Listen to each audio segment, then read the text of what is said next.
Okay, everybody, I'm just getting started. We're at the very beginning. I'm down in my workshop and it's still cold outside. So my first step is building a greenhouse that I can do some prototyping of hydroponic systems in the greenhouse and learn about, sort of season extension and seed starting and all that sort of thing. So I'm starting with a very small greenhouse from Harbor Freight. I got it for 600 bucks. But to really make it last, and I'd like it to last for a few years while I'm working through things, there's a fair number of modifications that are recommended. One of those is to take the ends of the panels. Here are all the panels for the greenhouse. And you take the ends of the panels and you fill them with silicone caulk. And I bought a little adapter from I believe it's Exodus 31 Crafts, a guy in Texas who has some videos, really good videos about how to build the Harbor Freight greenhouse.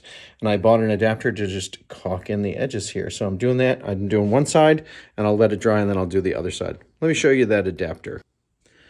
So this is the adapter, and you can see on this side it's just slotted to go onto the panel itself.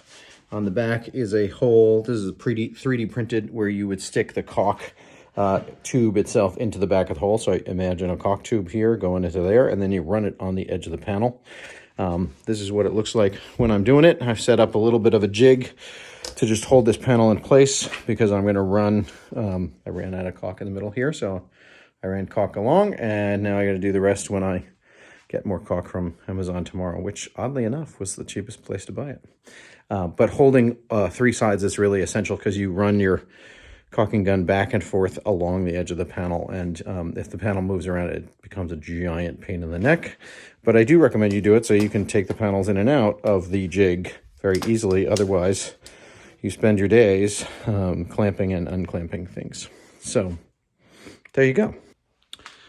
So that's it for now, and I'll let you know what the next steps are as we go. I'm not going to reiterate all the steps of building a Harbor Freight greenhouse. There's plenty of videos about that.